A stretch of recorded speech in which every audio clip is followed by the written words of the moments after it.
And today we are going to talk about that topic, which is very dear to me personally and very close to my heart. I have a guest today, Stephanie Harrison. Hi, Stephanie. Hi, so happy to be here with you. Thank you. So I'll attempt to explain who you are by memory. So you're welcome to jump in and correct and add things because, our bios are usually so two-dimensional, I think. But Stephanie, well, apart from being the author of a newly released book, New Happy, Stephanie also is the creator of the New Happy philosophy and the founder of the New Happy companies, which includes a whole lot of different things. I know you're also an author and, an artist and a designer.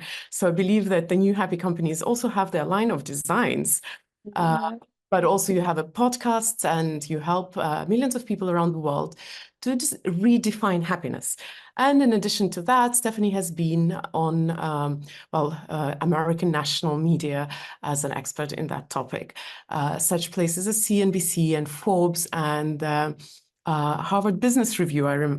Your memory is amazing. I'm so impressed. I can't even remember this stuff. I practice and I memorize. So have I left something out? Oh, No, also, you live in California right now. yes. No, you did a beautiful job. Thank you so much for such a lovely introduction. Thank you. So Stephanie's in California. I am in Estonia. And if you are guys anywhere else, or actually if you're in Estonia or California, please do leave a message in the chat. I'm going to look at the chat. We have we have Masha from Estonia, and we have hello everyone. So you guys can leave your messages. I'll read for a few moments, and then we'll go into the discussion. Oh, we have Alex from Saudi. Wow, nice. I like Saudi. Beautiful country, by the way. So yes, while you guys are joining in, yes, please do leave emojis because those who have been with me a few times, you know that I prefer visually obvious communication because when I'm talking to the author, it's really hard to read the small text. So you're welcome to leave emojis, hearts, and if you have a question for my guest, do leave that question in Q&A section. I hope it's still there. Yes, Q&A is still there. And if I have time, I will pull up these questions and read them out. Also, I want to remind you that we are having this session for about 45 minutes. I'll try not to overshoot, which I usually have problems with. Meanwhile, we have people joining us from Arizona, Phoenix, Arizona, California, in fact, Southern California, India, Belgium, Australia, India again, Bangladesh, New York. Hi from US. So hello, everyone. Welcome and good morning, good evening, wherever you are. And now to the conversation.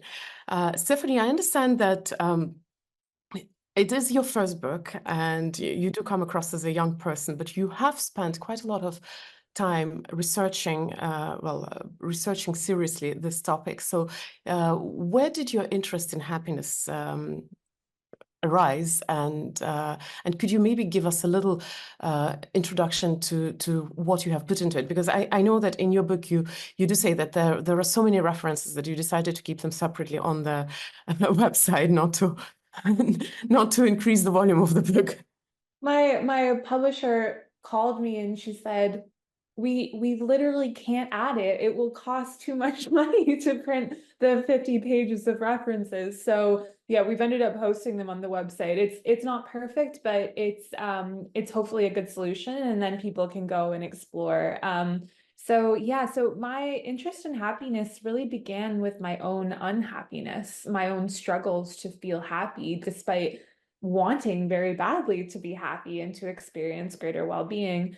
And it was those personal challenges that led me to want to go study the science of well-being in order to better understand what was I doing wrong and why had I struggled for 25 years up until that point to understand what true happiness was, what had gotten in the way. And in the course of my studies, I essentially discovered that so many of the messages that we've been told about happiness are not only flawed in the sense that they don't help us to find happiness, but that they actually direct us towards misery. So all of these unwritten instructions that are provided by our society ultimately end up making us sick, lonely, disconnected, frustrated, you name it, these kind of modern malaise that we all can really witness around us.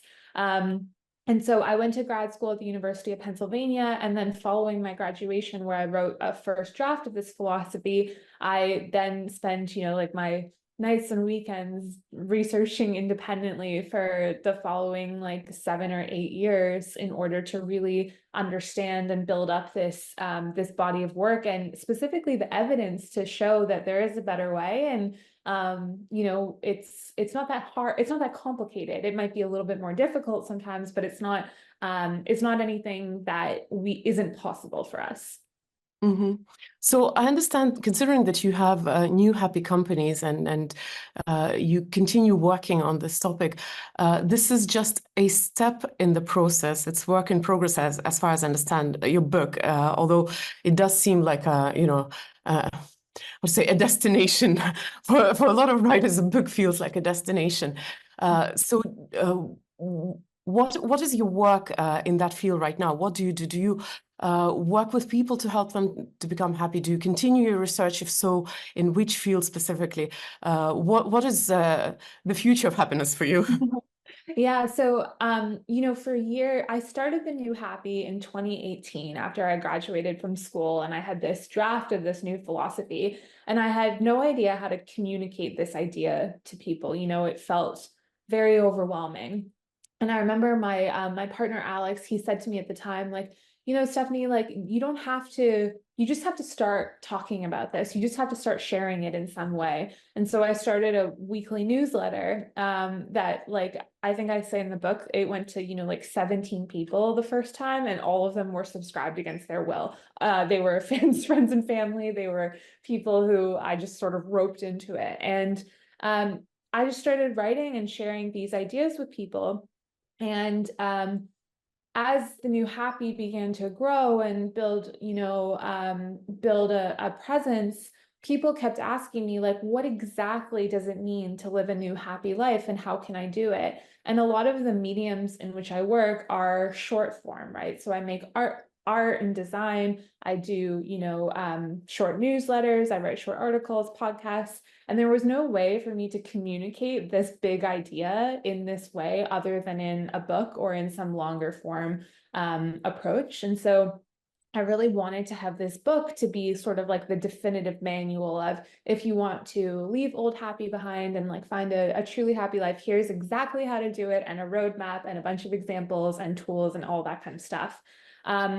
So now that the book is out there, I suppose my job is in many ways just to continue sharing these ideas with people in the hopes that they'll find them and that they'll connect with them. So my job is very weird in many ways. It's basically, it's also incredibly fulfilling because I get to just help people every day and help share these ideas that I'm really passionate about. And so that takes all of these different forms, but ultimately at the end of the day, my goal is to teach people that their happiness comes from helping other people to be happy, and that if we do that, we will have the power to change our world and make it the place that we dream of. And this idea of personal happiness and collective happiness are not separate, they're intertwined. And the more that we can shift people and give them the tools and resources to see that, the more I believe we will be able to solve the biggest problems that our world is facing. So we will definitely talk about the new happy and the old happy. I will ask you for the definitions, so you can leave those questions. They will come. 100% they will come. For people who have not read the book yet, because we did announce only on Friday, I do want to explain. I know Stephanie said that you had hard times explaining what you wanted to tell the world, but actually the book is so clearly and in a good way, simply written, that you read it, you understand. It's not going to be a heavy burden to read it. Also, what I noticed about the book is Stephanie sharing very clear instructions what to do. In fact, I already thought of one of the exercises. I wanted to leave a note for myself. I want to do it with my children. It was about the goals, the goals which come in extrinsically to us versus the ones which we are happy to do by ourselves. So if you haven't read the book, if you are interested in the topic of happiness, I recommend, because it is a very practical and a very clear book. a question to people who are online with us. How do you rate your happiness? Are you happy right now? In fact, you know what? I'll be a little bit maybe old-fashioned and ask you to rate it from 1 to 10, your level of happiness. The question to Stephanie is, so those beautiful, colorful pictures in your book, and there are quite a few, and actually, if you look into them, if you look deeper into them, you see that they convey the message, which is written under the, or the quote, which is under the picture. Are they produced by you? Yes. Okay. Yeah. I really appreciate that you found the book accessible, because that was my goal. Like, part of what inspired me to build the New Happy was when I was in grad school, I discovered all of this information that answered all of my questions about how to be happy, how to live a good life, how to set goals, how to do all of the things that mattered to me. But they were all locked away in research papers. And so I had to go to school, spend all this money, learn how to read a research paper, and then translate it into normal English for a normal person, for myself. And I felt so frustrated by that. And this was, back in 2015, 2016, before we had sort of like the explosion of content that we have now. So it's gotten a little bit better, but there's still a major gap in scientists and researchers who translate real scientific findings into accessible information for people. And I find that to be really upsetting, because it's almost like a class system of happiness. Like, if you don't have the resources to be happy, to learn how to navigate these complexities, then you don't get access to happiness. And I think that that's appalling. Every single person deserves to be happy. That's why we give everything away for free at the New Happy, because except for the book, which comes from a publisher, so of course has to be has a cost associated with it. But because we work online, we can make everything accessible to people. And that goal of making it clear and understandable is really important to me. I want anyone, anywhere to be able to say, oh, this is exactly what I need to do, and hopefully to explain it in a way that makes sense. And the art was another thing that I started to do, because I wanted to communicate these ideas again in a way that would make sense to people and would make them stickier and more interesting. Mm-hmm. So I absolutely have to ask the question, were you happy writing the book? Such a good question. It was, I'd say I was happy in a sense of, I felt like one of the things that, as you know from reading it, like, I talk about how happiness is a lot about becoming more of who you are and then sharing it with people. And so writing the book gave me the chance to do that. And I felt that sense of like enlargement of myself. Like, I'm not sure if you've ever had that experience when you're doing something that's really fulfilling and you feel like you're expanding, and it's hard. It's not simple or easy, but you can feel this deep sense of satisfaction from knowing that you're doing this work that's helping you to grow and evolve. And so I felt that. And at the same time, I found it incredibly difficult to write the book. I found it was the hardest creative project I had ever taken on. It was way more difficult than I expected to do that work of making it accessible, like of taking it from an idea into something that was very clear and understandable. And so ultimately it took me probably like over 10 full rewrites of the book to get to this point. And so it was a labor of love. And I also just share that because I think it's important that we normalize that, like, hard things are normal, and it's okay if you're struggling with something that matters to you. It doesn't mean it's not a good thing. You actually do say in your book that no picture of happiness actually comes with absence of pain or suffering in one of your chapters. So for people who are interested and are planning to read the book, I want to tell you that it has a plot twist. Somewhere in the middle of the book, you suddenly realize, am I reading about happiness? It is. But I want to ask, so since we're talking about conversation and the discourse in general, the public discourse about happiness, As I said, I love this topic myself as well, but I've been in personal growth for over 20 years now. And one thing that I've noticed is that happiness is not a very sexy topic. We kind of, on one side, and you actually bravely claim from the very beginning that we all aspire to be happy. And I absolutely agree with you, but it is not the conversation that is very common, because just to illustrate my point, when we have events, very often we would share our goals and our dreams and our passions. And if you walk around a room of conscious people who are into personal growth and transformation, you would not hear one of them say that my goal this year is to feel happy. Happiness somehow in our contemporary understanding is this byproduct which has to come if you're doing the right things. But it is not sexy to aspire for happiness. In fact, there are a few TED Talks that say that if you pursue happiness, you're going to be unhappy. And you do mention that, although in a little bit different context, you do mention that also in the book. So how can we start the conversation about happiness without the fear that people will dismiss it as irrelevant, unimportant, or maybe it's not up to the level of an enlightened human being to worry about their own happiness? Is it actually important to be happy? Yes, yes, and I love this question. It's so perceptive that you point that out, and fascinating to think about.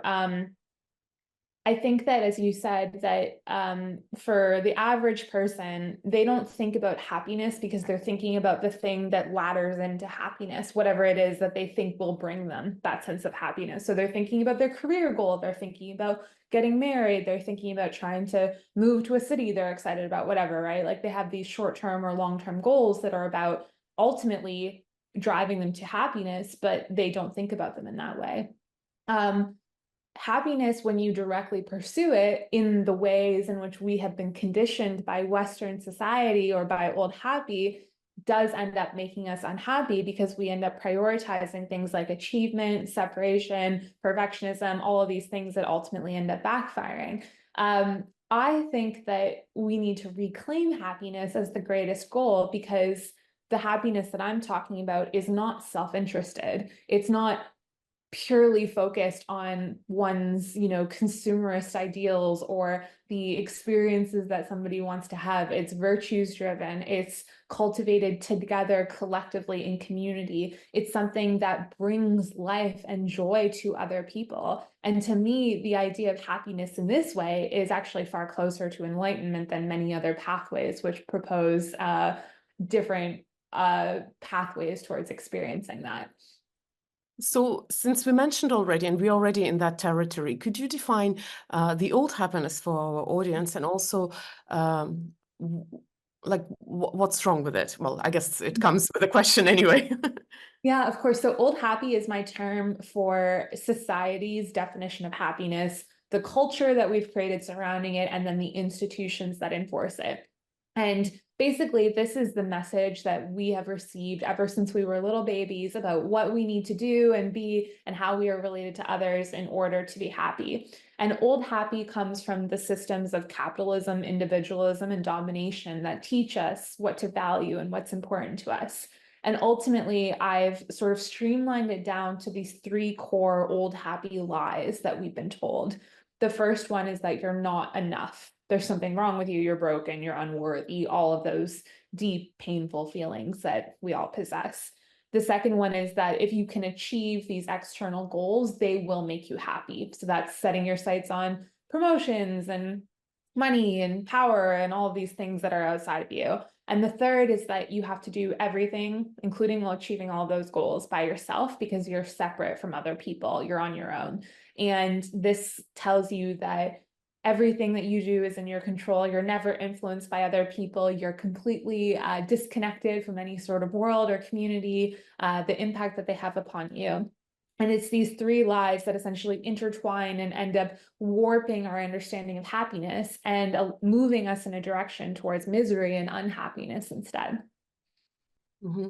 So I actually liked all the three, but I want to stop a little bit on the capitalism part of it, because here you challenge some of the how to say, maybe holy topics for our contemporary society, because you do challenge the idea of accomplishment and not so much accomplishment, but focusing on your accomplishments and achievements. Maybe achievements is a better word, and this kind of intrinsic, extrinsic goals.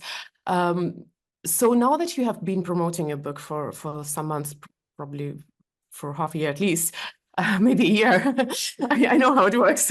How is it to talk to people that, you know, maybe your pursuit or your rat race for the top, you know, success is wrong? Isn't it a hard conversation? Because that's what our society is based on. We idealize people who work a lot, who are hustlers, who have achieved a lot, either professionally or financially. So how do you break this with this unfashionable message into the general conversation? Some people don't like it very much. It's definitely not always an easy topic. You know, what I always try and say to people is I really like how you differentiate between accomplishment and achievement. I think that's a really nice distinction. I'm not against setting goals. I'm not against growing as a person in any way. I'm not against saying, like, oh, this is something that matters to me and I want to pursue it. Far from it. Like that is, you know, we know from research that human beings are future-oriented creatures. We are always interested in moving towards something. And some of the findings that come from the field of, you know, studying depression actually illustrate that, because people who are depressed, they don't believe that good things will happen to them in the future. And that makes them unhappy in the present and leads to the state of depression or contributes to it.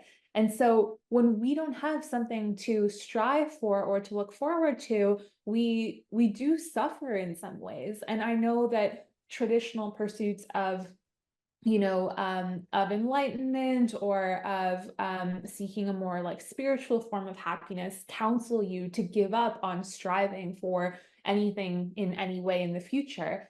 I think that's very admirable, but it's not a good or useful strategy for the average person who's living in the world and who has to, you know, like survive and who has to navigate these challenges and also who wants to grow and to make something of themselves and of who they are. And so I think that the really important question here is, we have this amazing ability within us to set and work towards goals. So how do we harness it, and what are we harnessing it for? Are we harnessing it only for ourselves and our own self-interest and our own consumerist desires of the things that we want to buy or the experiences that matter most to us? Or are we harnessing it for the chance to grow and to make a difference in the world? Because we can choose, we have the opportunity. And even sometimes what looks like the same pursuit from the outside can be completely motivated differently from the inside. And the more of us can shift towards using our superpower of setting and working towards these goals, towards these more virtuous ones that not only elevate and lift you, but lift others and lift the world around you at the same time, the more that all of us will be able to experience happiness. So when I explain it like that, I think people they get it more and then they get on board more quickly. You know, it's easy to sort of it's difficult, right? Because it's like, I guess it's somewhat of a nuanced conversation, and it's difficult to have nuanced conversations on social media sometimes. You know, I was just thinking of exactly the same word, nuance, because on one side, we do have this long history of people glorifying putting everything on the altar of success. And very often the explanation wasn't because I need to be happy, especially if we are looking, for example, at the early 20th or the late 19th century, where a lot of that suffering was in the name of something bigger than you. And you do, in the end of your book, talk about how we should do things not for ourselves, but for other people. So there is kind of commonality in here, but then there's the difference also. You do specify that you have to enjoy the process. So how important is that?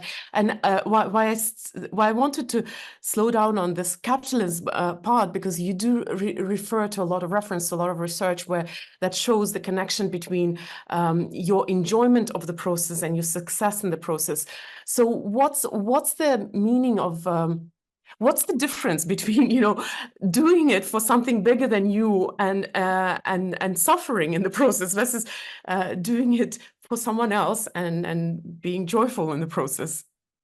I think that, like we have these ideas about service that are attached to sacrifice and martyrdom and, abandoning yourself. And I do not think that that is required in any stretch of the imagination.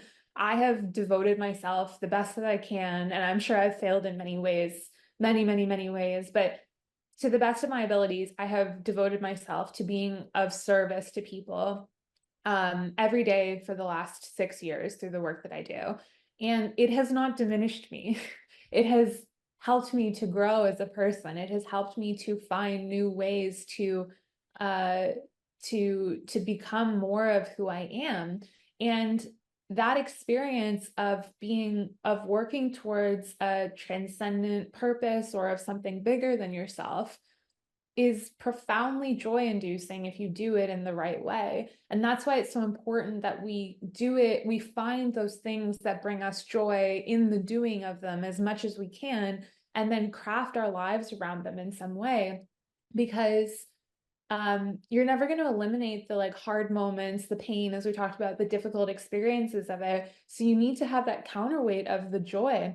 And I find, just speaking for myself, I find tremendous joy in making a piece of art that communicates an idea to people, or of chatting with you about these ideas, or trying hard to translate a research paper into something practical. That is not for everybody, but it's for me. And if all of us found the thing that's for us individually, and then found a way to share it in our communities or at work or with our loved ones, then no one has to suffer, because we all have a unique role to play. We all have these things that bring us joy. Why wouldn't we use them? Why wouldn't we try to tap into that and then use those devoted towards that transcendent purpose of being bigger than ourselves? And so I just find that this kind of barometer of like looking for the experiences that bring joy as you do them becomes a much better pathway towards a sustainable form of purpose that's fulfilling for you and for others at the same time. Is there any empirical evidence that actually doing things that you are enjoying in the process can bring you to, well, happiness probably, but success? Because Yes, we there often is. don't do Yeah. things about success. Yeah. People who do things that are intrinsically motivating or joyful, they're more persistent. So they're going to stick with it for longer. They are more likely to bounce back from their setbacks, which are inevitable, as we all know. So that's also going to help you with achieving your goal. They're more likely to achieve success in their chosen goal, and their well-being is more likely to be stable and positive along the way. I often describe it as pursuing these extrinsic goals is like chasing like, or like trying to fill like a bucket with a hole in it with water. You're just like always trying to fill it back up again, and nothing you do is ever enough. Whereas pursuing intrinsic goals is like having a bucket that just overflows with like abundance, with joy, with fulfillment. And that doesn't only affect you, it affects the people around you as well. And so in many ways, pursuing these joyful experiences and goals that matter to you is an act of service, even if it doesn't seem like it at the time. So, for those of you who haven't seen the book yet, I do recommend that you go and get yourself the book. We are going to share the link again and again. And if Marsha is here, maybe she can share in the chat for you to check it out. By the way, your book is doing really well. Congratulations, Stephanie. Yeah, well, I can judge by little things which I see on Amazon, the amount of reviews and things like that. So, congratulations. I think it's really wonderful. So what I wanted to say is that for those of you who haven't read the book yet, we actually have only covered a little bit of it, because a much bigger chunk of the book is about New Happy, as you can guess. And I'm not being very fair because I'm only leaving a portion of this interview for the New Happy, but I do want to ask, so can you walk us a little bit through the New Happy, knowing that it is actually a majority of of what you share, but what is it? What is the New Happy and what does it entail? Yeah, so I argue that real happiness comes from discovering who you are and then using who you are to help other people. So it's this two-sided approach. You have yourself, and then you have other people in your community and the world. And it's the ability to intertwine those two and to be able to work towards the happiness of both at the same time. And so when you discover who you are and your unique gifts and all the things that make you special, and then you apply those in service of others, you're not only creating happiness for yourself, but you're creating happiness for the world around you. That was in a nutshell. Can we can we maybe slow down a little bit on the gifts, because Yeah. I know that our audience is naturally quite into making the world a better place, but there's always the question, how do I do that? Because it's such an Yeah. old thing, and you do dare to say that. Why don't you look at the biggest problems of humanity, and you alone won't solve them, but it's the problems that you suggest are really overwhelming. So how do you start working on that? Could we talk about the three, I think it was three gifts, right? The three Yeah. types. Yeah. So I think that there are every human being possesses three different types of gifts. The first type of gift is your humanity. That's who you are. It's all of your virtues, your character traits, the qualities about you that are a part of like the best of humanity. So that includes things like compassion and thoughtfulness and kindness, curiosity, all of these beautiful qualities that human beings possess. And you have them naturally, but they can also be cultivated. The second type of gift is your wisdom. This comes from your unique life experiences. So no one has ever lived your life, right? And no one ever will live the same life as you. And from those experiences, you have learned so, so much, whether it's coming up with ideas, specific knowledge, lived experience about what it's like to be you or to be somebody in your specific community. And that information can be used in countless manifestations in order to help people. And then the third is the one that most people think of, which is your talent. So the things that you can do. And so that might be a great chef. You might be amazing at math. You might be a great dancer. There's so many amazing different talents that people possess. And so when we identify our unique gifts, we can figure out how we want to use them. And so I share a ton of stories in the book to kind of bring this idea to life, but just as an example. So let's say that you really care about there's a woman in the book who the problem that she cared about the most in the world was people going hungry. She was passionate about ending hunger.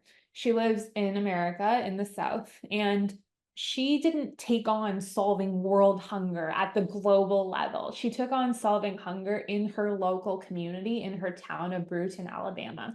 And so what she did is she and her husband, who's a carpenter and a builder, so that's his unique set of gifts, came together and they built a restaurant where she would cook. She still does. She cooks every single day using her cooking talents and her humanity and her wisdom about what it's like to go hungry and how to protect people from that. And essentially, they have a restaurant that gives away food for free.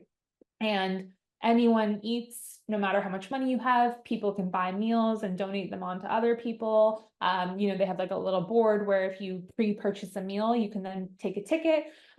There's no, they've crafted the experience very carefully to avoid any feelings of shame or of stigma that might be attached to it.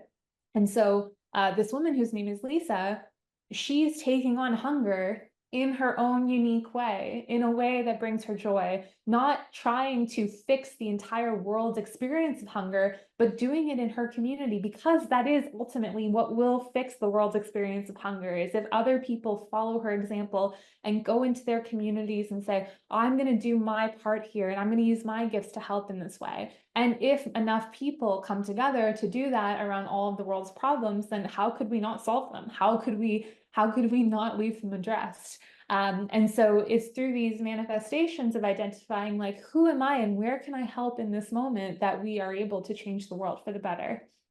So I'm going to be a little bit of a devil's advocate here. How Yeah. does Lisa pay her bills? Because feeding people requires money. Yes. Well, she was she's an exceptional example because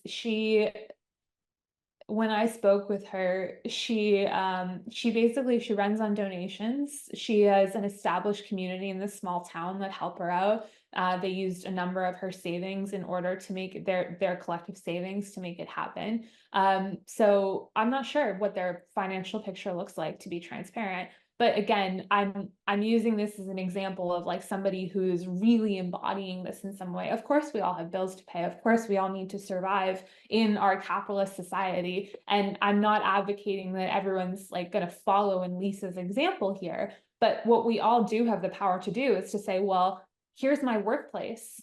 What am I doing here? Is it helping people? Am I showing up for my colleagues and my team and using my humanity gifts? Because that is always accessible to me. Or is there a way that I can nudge my company in a more sustainable direction, or to take on specific projects, or to do things that are more meaningful in our communities and give back? It doesn't have to be changing your life. It just means saying, okay, I'm here. This is my life. And what can I do to help? And the more of us that can do that, the more that we can hopefully shift so that people don't have to choose career paths that they're not excited about or not interested in, or have to suffer through experiences that denigrate the dignity of a human being simply to survive, but are given access to the experiences and the requirements to fulfill their needs. Because at this point in time, there's absolutely an appalling lack of support for people that could easily be fixed if the most privileged people in our society did their part to give back. I actually absolutely agree with your message, but I also have to acknowledge that I live in Europe and you live in US, and I know a little bit of the US. You have non-existent social systems. No social systems here, which is my biggest problem. And I'm from Canada originally, and so we're much closer to Europe on that front. And I remember moving here and going to the doctor for the first time, and they asked me for my credit card at the end, and I was shocked. I just went, what? Like, I couldn't believe that it happened, and it was a rude awakening. And again, studies show that countries like many European countries that have a social safety net have happier people. Why? Because their needs are being met, and because then they can go out and do the things that matter most to them and that make a difference. And the more, I personally believe that these structures are essential for creating happier society. So I'm going to try to put into words the little concerns that I have, because I'm also a huge fan of happiness, despite its fluffy sounding, so the fluffy sound of this phenomenon. But what I'm concerned about is that, well, majority of our audience is also in US, so I have to consider the US. On the other hand, I understand the privileged position that I have, that we can afford sometimes to dedicate ourselves to other people's needs, because we are not going to end up on the street. We have social securities which will prevent that. But then how do you start breaking the system? Because you do talk in your book that if we did recognize that homeless person on the street that you're stepping over is actually, you are connected, we are all connected to each other, and our happiness depends on each other. And I know that, just for illustration, I live in Estonia. The big war in Europe is happening very close to us. And while we might not have bombs falling onto the Estonian soil, we recognize how connected we are, how much it affects us, even if it's not our children who are dying. So how do you start breaking the system? And I'm talking more probably from the point of view of US, where socialism is almost like a swear word. You cannot even vocalize it without being hit by something heavy. How do you start breaking it? Because the question of finances is important. People do need to feed themselves and their families. Where in your research of happiness does this pragmatic capitalist question stand? So here's my solution. My hope is that the most privileged people among us will realize that they want to be happy, right? Just like everybody else, they want to be happy.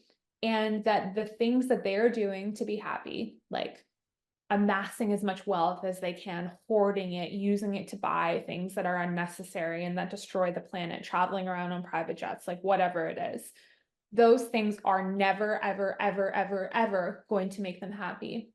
And that if they instead devoted even a tiny portion, even a minuscule amount of their resources towards helping other people to contribute to the well-being of others, that they would experience the happiness that they're looking for. The privileged in our society have a disproportionate role to play in terms of making these changes happen. So personally, my goal is to try to reach some of these people and to catalyze this broader conversation where people are willing to reconsider that their pursuit of happiness is fundamentally flawed. And while they might already know that it's hurting other people, they don't know that it's hurting themselves. And the more that we can convince people that the this sort of like culture that we've created here in the States of climbing on top of each other and stepping on people to get ahead and to amass as much as we can because of it's all fear driven, obviously, right? Like, what happens if something goes wrong? I need to have as much as possible to protect myself. Again, a very real impulse.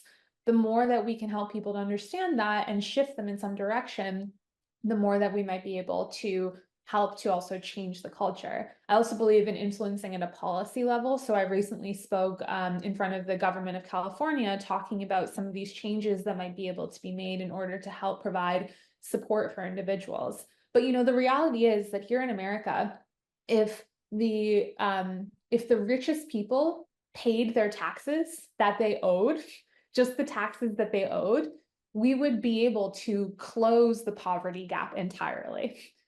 Mm. So we have the systems in place, but they're being cheated and snuck around. And so simply enforcing the systems that already exist and adequately directing resources and support to the people who need it most is only going to lift everybody's happiness. But it all has to start with this mindset shift of there's no way for me to be happy alone. I have to have other people. My happiness is deeply connected to them. As you said so beautifully and tragically, you are affected by the war going on, right? Your daily experience is shaped by the tragedies that are occurring in your backyard. And it's absolutely ridiculous to pretend that that's not true, but that's what we kind of collectively do as a society. We think like, oh, I'm going to be happy. I'm going to go focus on myself and, start all these habits and stuff like that. No, like the best way to be happy is to try and ensure that everyone else is experiencing the happiness and joy that they need, because that's what's lifting everybody. And so there's all these different levers that we need to pull, but my belief is that it all has to begin with this recognition of our interconnectedness, because otherwise people's self-interest will trump that every single time. Mm. It's a fleeting thought that I just had about how sometimes our self-interest also tells us I'm not going to read the news because that's toxic. But in a way, we're closing our eyes or like hiding our heads in the sand when we pretend that there's no misery outside. I would like to continue this conversation, and I really feel that now that I'm running the Mindvalley Book Club, I have my own my own little biases. I really love the new wave of younger authors who come out with this fresh new looks on our society, because it's so different from and I'm not trying to degrade anyone, but from all the old books. So I'm really grateful to you specifically for starting this conversation about how a society is misunderstanding happiness and how our happiness depends on each other. And I do wish you a huge success so that your voice is actually loud and we can convince more people. I do want to ask a question, although it might be a little redundant after this conversation. How do you imagine your book changing our world? Oh, I mean, I think my belief in change is that it happens in these like really small moments. You know what I mean? Like how when I think about the books that I've read or the experiences that I've had, what often happens to me is that it just opens like a tiny window in my life, a tiny little different perspective. And then if I choose to sort of like go through that window, then you enter like kind of a fundamentally different new way of being. And my greatest hope is that people feel those little windows opening up in their lives and that they feel empowered to walk through them in some way and make small changes, because I guess I don't really believe that there is such a thing as a small change. Like, all changes are big and monumental, and you never know where they're going to lead you or where they're going to take you.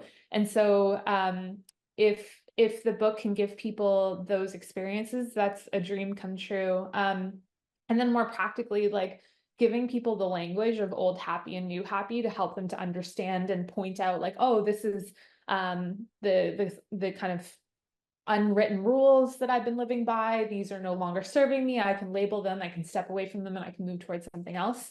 My hope is that it gives them language to understand their experiences again, because that's been really helpful for me in the past.